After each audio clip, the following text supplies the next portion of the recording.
Impak kemalangan dan penyakit terhadap keselamatan dan kesihatan pekerja.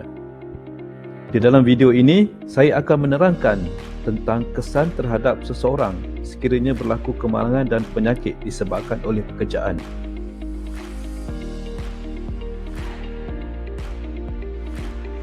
Penyakit yang berkaitan dengan pekerjaan menyebabkan kerugian besar kepada pekerja, syarikat dan masyarakat secara amnya. Kesan berkaitan kerja yang disebabkan oleh banyak penyakit mungkin cukup besar, walaupun ada kalanya penyakit itu tidak diterima sebagai penyakit pekerjaan. Penyakit pekerjaan adalah suatu kes penyakit yang diiktiraf oleh pihak berkuasa negara seperti yang disebabkan oleh faktor di tempat kerja. Penyakit pekerjaan adalah penyakit yang disebabkan terutamanya oleh faktor fizikal, kimia atau biologi di tempat kerja. Pecahan disebabkan lebih dari 50% adalah disebabkan oleh penyakit. Penyakit pekerjaan boleh menyebabkan kesan sementara dan ada kalanya ia memberi kesan kekal kepada mangsa. Apabila sesuatu kemalangan berlaku, apa yang kita selalu perhatikan adalah penyebabnya. Walau bagaimanapun, ada sejumlah faktor yang mempengaruhi situasi yang dapat menyebabkan kemalangan itu berlaku. Sama ada punca tidak langsung atau punca secara langsung, ia boleh menyebabkan kelemahan awalan yang akan membawa kepada hasil akhir yang kurang baik, sama ada kemalangan ataupun near miss.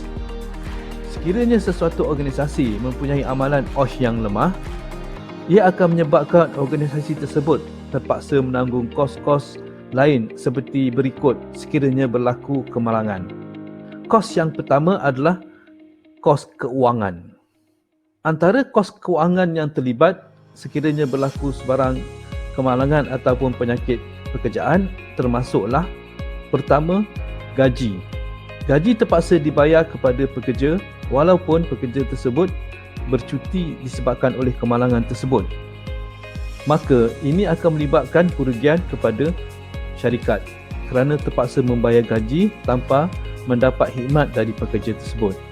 Kerugian kedua adalah kerugian produktiviti.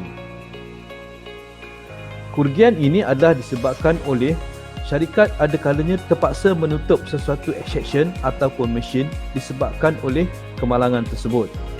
Selalunya, mesin yang didapati tidak selamat ataupun memberi kesan negatif kepada pekerja akan ditutup ataupun dihentikan pengeluaran.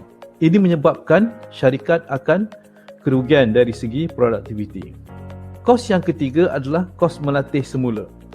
Pekerja yang terlibat dalam kemalangan terpaksa dilatih semula kerana mereka telah kehilangan keupayaan tertentu.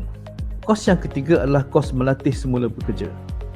Pekerja yang telah mengalami kemalangan biasanya akan mempunyai masalah dari segi keupayaan melakukan kerja.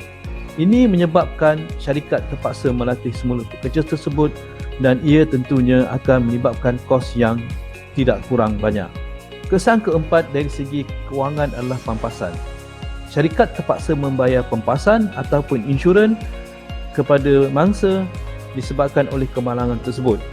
Pampasan ini adalah kerugian kewangan yang akan menyebabkan kerugian bagi syarikat.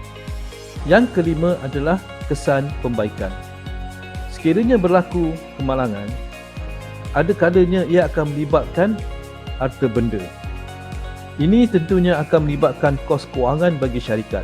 Syarikat terpaksa membelanjakan kos-kos tertentu untuk membaiki harta benda yang rosak disebabkan oleh kemalangan tersebut. Kos yang keenam adalah kos perbelanjaan perubatan dan perjalanan. Kos perubatan terpaksa ditanggung oleh syarikat untuk merawat mangsa yang terlibat.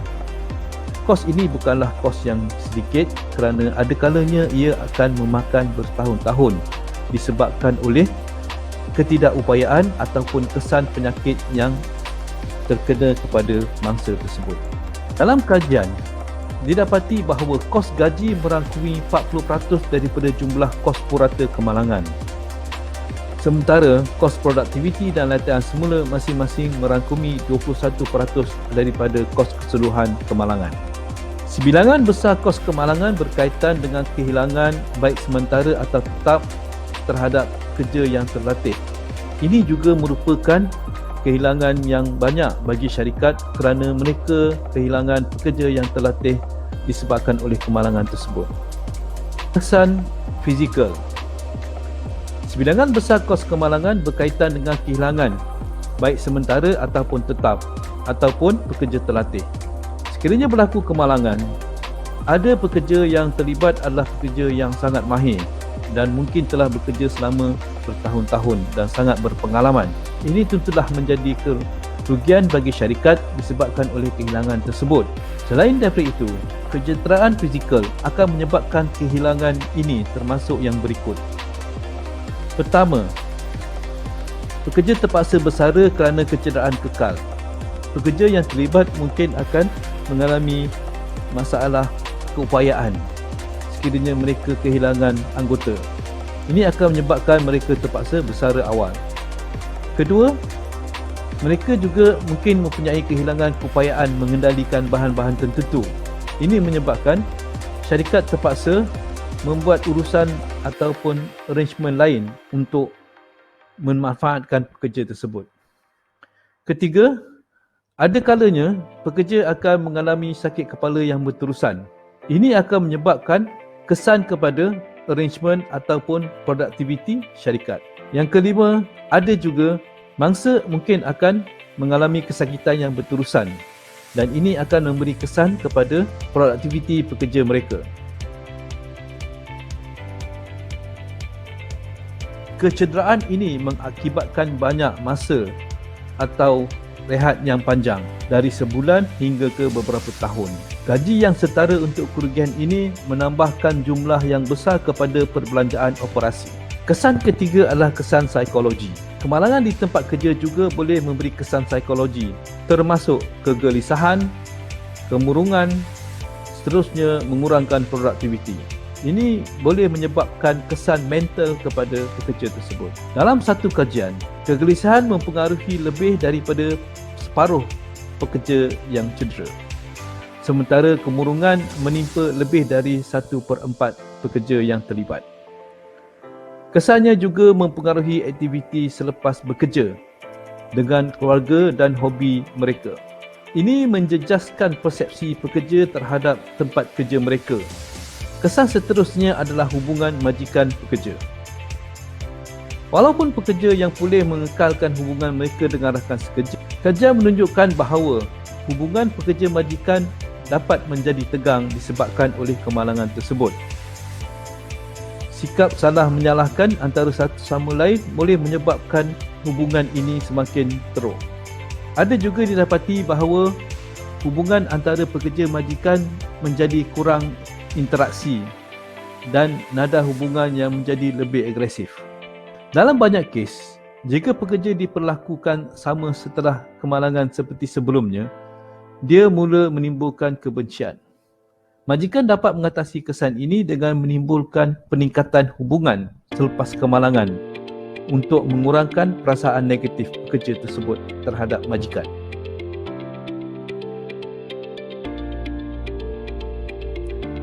Ini penting kerana kajian mendapati bahawa kebanyakan pekerja menunjukkan kemarahan mereka terhadap kemalangan itu dengan majikan mereka. Berdasarkan kepada penerangan tadi, jelaslah bahawa kemalangan atau penyakit tempat kerja adalah sesuatu yang sangat serius dan boleh memberikan impak besar kepada pekerja. Ini bukan sahaja melibatkan kewangan tetapi juga kesan psikologi dan kesan psikososial. Sekian, semoga kita berjumpa lagi di sesi lain. Terima kasih.